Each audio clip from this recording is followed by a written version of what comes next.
Ang KNN ay hatid sa inyo ng UNICEF.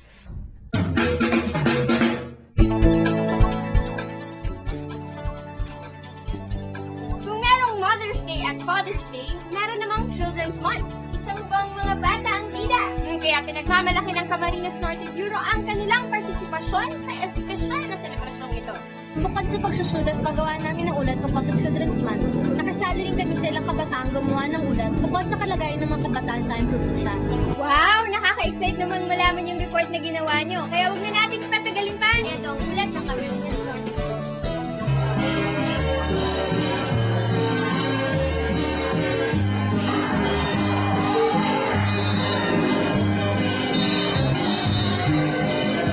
Oktubre na naman.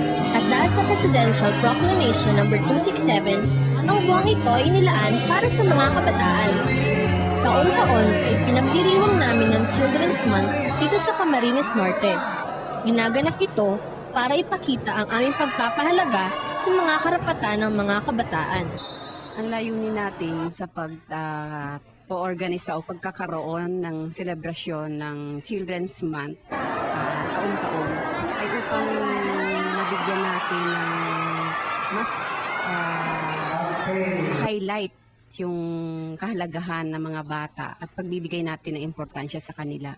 Lalo na at ang province of Camarines Norte ay pinopromote natin bilang isang child-friendly province. Bilang bahagi ng selebrasyon, nagtulong-tulong ang iba't ibang ahensya ng gobyerno, mga NGOs, at maging international organizations gaya ng UNICEF at World Vision para magkaroon ng mga gawaing naglilinang ng mga kakayahan ng kabataan.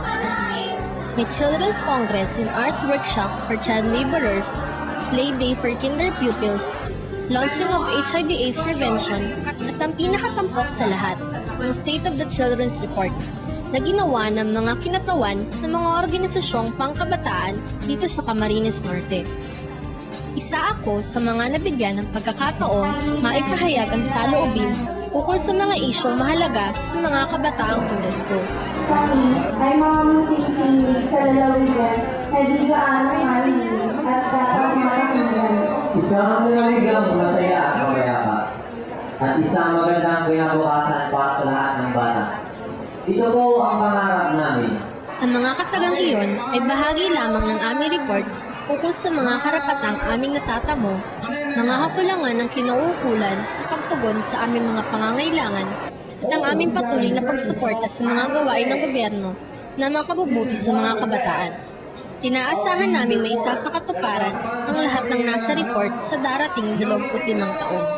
At gaya ko, si Dion na isa rin sa mga bumalangkas ng nasabi report ay masaya rin sa oportunidad na ibinigay sa amin. Proud tsaka happy kasi isa ako sa mga dun sa representative ng youth tsaka nagkaroon ako ng chance na ipahayag yung mga gusto kong sabihin tsaka yung mga gusto kong sabihin ko yung kapwa ko kabataan. Sa pagdalo namin sa Congress ng mga child laborers, ay nakilala namin sina Pele at Renato. Dahil masaya tapos maraming nakukulang magandang asal. Lahat po ng klase ng mga bagay na hindi ko kaya na gagawa ko po dito. Kaya po ng pagtas ko sa stage para sumaya. Bilang pala mga talento ang nahuhubog sa mga kabataang ito. Natuturuan din silang makitungo ng maayos sa ibang tao at magkaroon ng tiwala sa kanilang sarili. Sa ganitong paraan ay naihahanda sila para sa mga gusto nilang gawin kapag sila'y nakapagtapos na. Lalo pat kadalasan, di lang para sa kanilang mga sarili ang pangarap nila. Matulungan nila yung mga magulang namin para umabot namin yung mga pangarap namin sa buhay. Tapos yung para yung mga kapatid ko para maparal ko sila ng gusto. At ilalagay ko sila sa tamang lugar para mapapaglaki nila, di meron silang magandang trabaho sa kanila at meron silang magandang kinabukasan sa kanilang mga pamilya. Ayon kay Ginang Nona Fuson, Provincial Education Officer ng World Vision, isang NGO na nakatuon sa child sponsorship at pagtulong sa pamilya ng mga child laborers, isa lang naman ang kanilang layunin sa pagtulong sa kabataan.